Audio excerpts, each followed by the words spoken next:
Hello friends, today we'll kickstart with Salesforce. So what is this Salesforce all about? Okay, today we will talk about what is Salesforce, then what is CRM, because we know that Salesforce is nothing but the CRM. So what is CRM? CRM is Customer Relationship Management Product. So we will talk about that, what is CRM is. Then we know that Salesforce is cloud based. So what exactly that means? Which are the different services provided by cloud? So we will talk about infrastructure as a service, IaaS, platform as a service, PaaS, and software as a service. So basically Salesforce has two offerings. One is force.com, which is PaaS, platform as a service, and Salesforce, which is SaaS, software as a service. So we will talk about this. What is this all about? So let us start. First thing, what is this Salesforce all about? So whenever we define Salesforce, it is basically called as cloud-based CRM product. Now whenever Salesforce launch, okay, it is launched as cloud-based CRM. CRM stand for Customer Relationship Management. So we are going to understand what do you mean by CRM, what do you mean by cloud-based, and so on. So whenever Salesforce launched initially, so it was called as, nowadays also many people call it as SFDC, Salesforce.com. But then gradually Salesforce preferred to call it as the product as Salesforce. So remember, the product name is also Salesforce and company name is also Salesforce. So nowadays we call it as Salesforce, not Salesforce.com, SFDC. Remember that. Okay. So what is CRM? So CRM stand for Customer Relationship Management. Now whenever you say customer relationship management, it has a very broad meaning. So it's not only managing a relationship with customer, but it is beyond that. So what typically a CRM product does? So let's say there is some enterprise or there is some company. Okay, there is some enterprise or company owned by your customer. Okay. So what enterprise will do? Enterprise will have either product to sell or it has services to sell. So I'm talking this enterprise term in a broad sense. Okay, I'm not talking about only IT companies or something. It's applicable to every company. So either you sell product or you sell services. Okay, now whenever you sell product and services, so there is a journey to sell that basically. So firstly, what you do, you launch campaigns, advertisement campaigns to sell your services or products. Okay, so for example, you give advertisement in newspaper, or you put advertisement in free websites or paid website. You put your advertisement on YouTube, Google AdWord, or maybe Facebook, or maybe you are putting some big hoarding on the corner of the lane in your area. Okay, so any campaign you launch and then people start contacting you. So whoever people contacts you, let's say 100 people contacted you looking at your hoarding. Okay, that they are interested in your product or services. Let's say 100 people contacts you. So these 100 peoples, they are called as leads. So your CRM product takes care of launching the campaign, then managing leads. So this 100 people contacts you, they are called as leads. Lead means they are not yet your customer. Okay, then gradually you sell product to them. Maybe out of 100 you sell your product to 10 people out of this. 10% success ratio you have. So those 10 people, they are called as customers. Then you manage your customers in CRM. You manage your customer satisfaction in CRM. How much satisfied your customers with your product and services. Okay. Then you manage post sales support also. So these all points, they are taken care by. So right from launching the campaign till giving successful post sale support, this whole journey is handled by your CRM product. So which different CRM products are in the market apart from Siebel CRM? Many players are there. For example, Oracle's Siebel is there. Microsoft's MS Dynamics CRM is there. Microsoft MS Dynamics CRM is there. There is an open source product, Sugar CRM is there. And the leader in CRM, that is nothing but our own Salesforce. So be excited, guys. You are going to learn the leader in the CRM area. Okay, Salesforce. So that is what Salesforce as CRM. Nowadays, Salesforce is not only CRM, it's beyond that. Okay, we will talk about that soon. Now, cloud base. What do you mean by cloud based CRM? So we just understood what is CRM, that we understood. Whenever we are talking about what is Salesforce, that's what we are understanding. So we just understood what is CRM because we defined the Salesforce as cloud based CRM. Okay, now let us understand that cloud part in the definition. So whenever you say cloud services, anybody offer their product or services in cloud form, what does it mean? Which are different cloud services? Now, before coming to the cloud, how we used to set up our software and all? So firstly, we used to, so let me take you on the another board. Let us talk about cloud services now.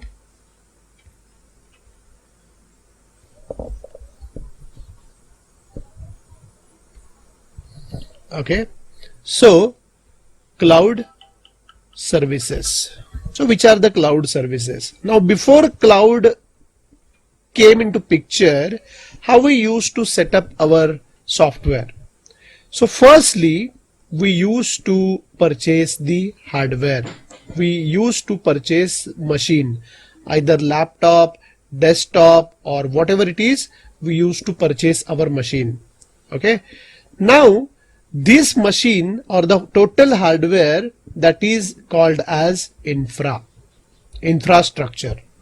Okay, now what cloud provider says? There are many cloud providers. Google is there, Amazon is there. Okay, so different cloud providers are there. So what those cloud providers say, that why you are purchasing your own hardware? Don't purchase that. We will provide you all the resources which you purchase in your hardware. We will provide you that. So what all we require? We require some RAM. Let's say I require 8 GB RAM. Then I do have, let's say, 1 gigahertz processor. Or maybe I do have 1 terabyte hard disk HDD. Okay, so this all I get in the infrastructure. Right now, what cloud providers say?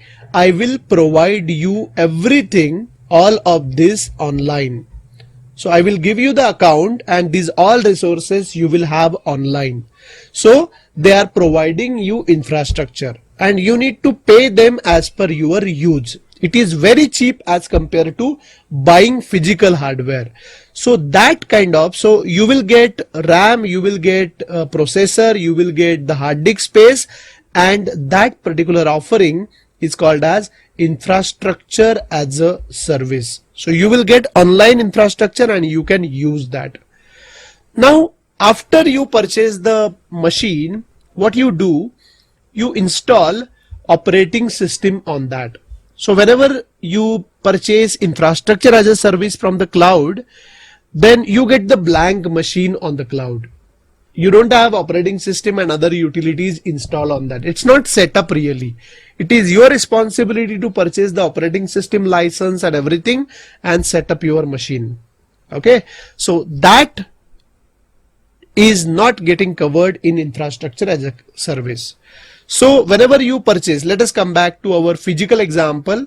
So whenever you purchase the machine, what you load is that you purchase operating system. Let's say you are purchasing Microsoft Windows operating system, and you get the license of that.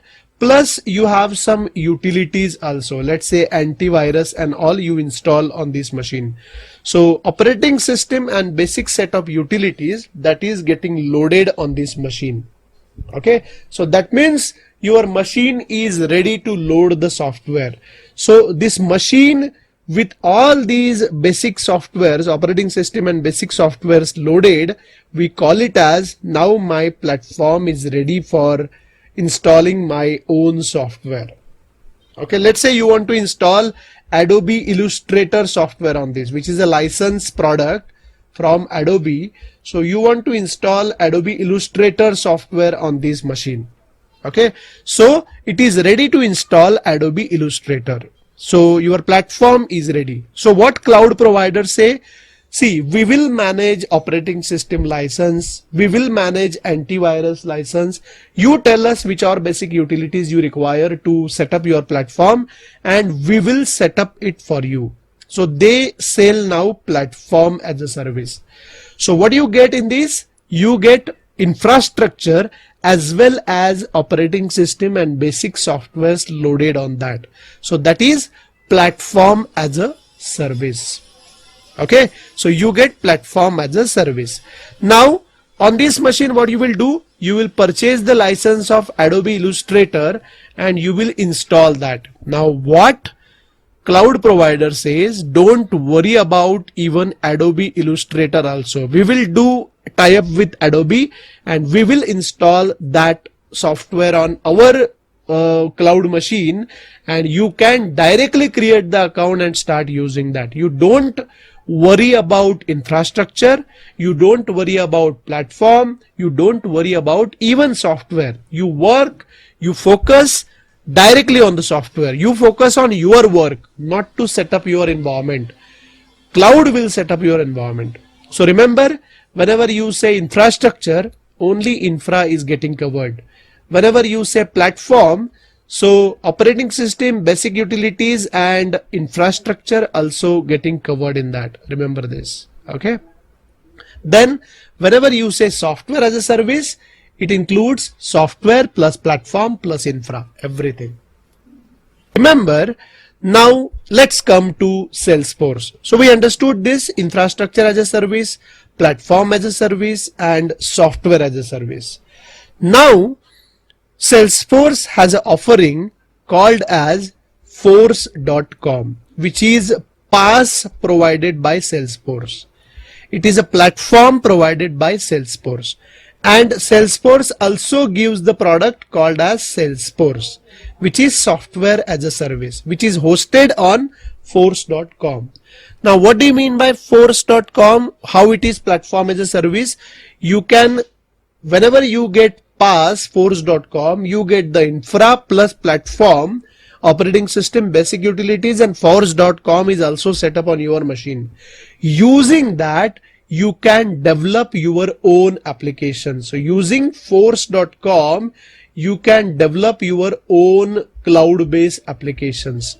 Just like they have developed Salesforce using Force.com, you can develop your own Salesforce. You may say my Salesforce, right? You may develop your own product, any damn product, okay, which is as competitive as Salesforce. Okay, so that is Force.com. It is available. Here we will be focusing on Salesforce. So Salesforce is software as a service. What does it mean? It will be set up completely for you and it will be available for you. Okay, so you will have some account and you will directly log into that account and you will work over there. So that is what Salesforce is, a software as a service. For example, I can show you that. Let me log in. I do have, so whenever you join the training, you will also get the similar account. So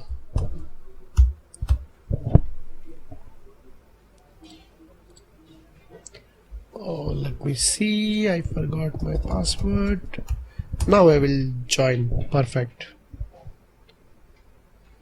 Great.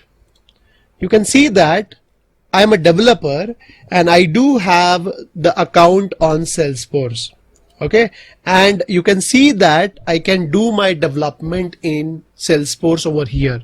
So have I set up my machine? No. Have I set up my platform? No. Have I installed my software? Forget it. You directly get the account on Salesforce software. So this is the software which is available to you, and you will just start your development on Salesforce. Okay, so that's what Salesforce is, SaaS, software as a service. So have you understood what is Salesforce now? It is a cloud base, precisely saying it is software as a service. Okay, so what we talked in this session, what is Salesforce? So we said it's a cloud based CRM. So we have seen that CRM part. What is CRM? Then we have seen the cloud part also, and we come to the conclusion that Salesforce is nothing but software as a service offering from cloud. Okay.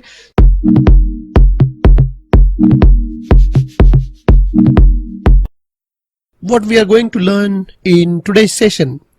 Today we will talk about roles in Salesforce world. So whenever you work in Salesforce, what kind of roles you can perform?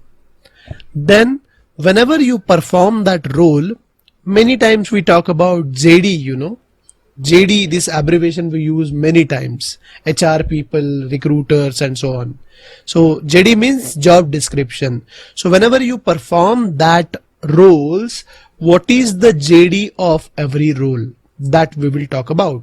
So get set, go. So first thing, which roles? So whenever you work in Salesforce world, which roles you play, which roles you can play, either this or that. It's not like multiple roles. I'm talking about which kind of roles exist. So first role is you can be Salesforce administrator. So you are doing administration, so you can be Salesforce administrator. Second role, which you can perform, so you can be Salesforce developer. Okay, so you need to really clarify, or you need to really ask yourself whether I want to become Salesforce administrator or I want to become Salesforce developer. Firstly, let me tell you, whenever you become administrator, what all you need to do. Okay, Salesforce administration does admin part in Salesforce. Okay, that's quite natural, right? Now admin means what? First is you do user management.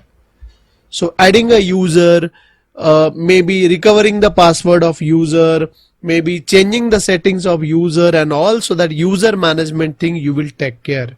Then giving the access rights and all, that in Salesforce we call it as profile. So that profile related activities you take care as administrator. Okay, so if you get into the Salesforce, so whenever you join the training and you actually log into Salesforce, this account you will get and you will log into Salesforce. So here I can show you, if I go to this setup link, and here I can see that left hand side you will have different sections. One is administrator section. So administer section. Administrator need to take care of all these. So what all it is? Setting company profile, taking care of securities of different applications, tabs and so on. User management, as I told you. Apps management, you take care of that. Data management also you take care of this under administration. Then along with administer, you will have deploy section. So this deployment also will be taken care by administrator. Monitor. So whenever you deploy any application in the production environment, in the live environment, you need to take care of this monitoring. Plus jobs related activity also will be taken care by administrator. Now if you are aspiring for administrator role, you can very well become administrator. Okay. Now to become administrator, what all you require to know before you get into the Salesforce? Frankly, just the fundamental knowledge of computers. So what do you mean by resources? What do you mean by users and so on? So that much is sufficient for administration.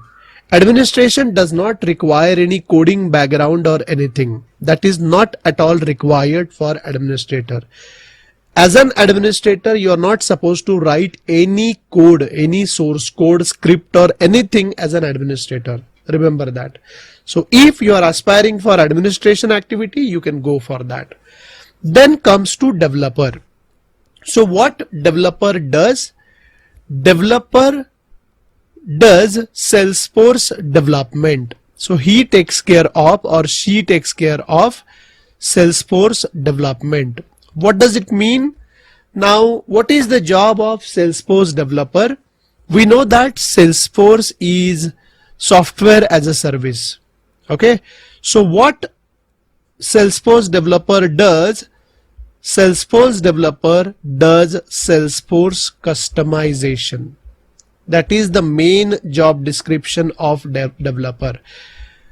Developer customize the Salesforce product as per customer's requirement. So what this developer does? Developer understand customer specific requirement. Okay, for example, let us say some Citibank is the customer. Let us say, okay, so Citibank decided that Salesforce need to be used as CRM. Okay, so Citibank gives developer some requirements and developer customize Salesforce according to Citibank's requirement. So that customization is the job of developer. Now, what does it mean? This customization? Customization can happen in two ways. One is declarative approach. One is declarative approach and another is coding approach. Okay, rather customization can be in form of declarative. So declarative means what? You don't have to write source code. Even if you are a developer, just by the configuration or click something, so you need to configure Salesforce according to that. You don't have to write source code really. So that is called as declarative approach. So for example, declarative approach includes, let's say you are creating workflows. Okay, you are creating formulas. You are creating approval process. So these all are declarative approaches. Okay, declarative ways. Whatever configuration we are doing, this is declarative.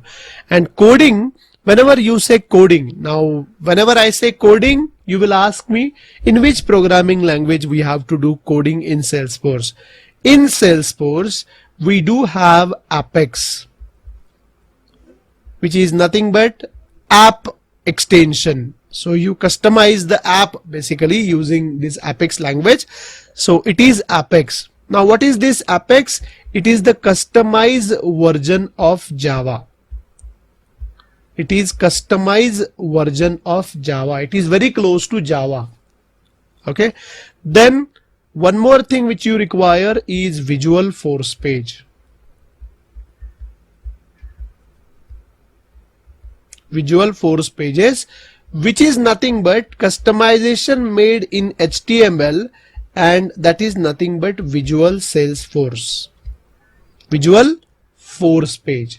It is part of Salesforce, of course. So you can see that this force word comes many times, so visual force page, VF pages. So it is a customized version of HTML. These two things you use for coding purpose. Now you will ask me, if I want to become Salesforce developer, is it necessary that I have to do coding? That depends as per your project requirement. So in some project, only you may have to do only declarative thing and your other colleague will handle coding, but definitely both will be required for a particular project. So it is always good for you to get into declarative as well as coding.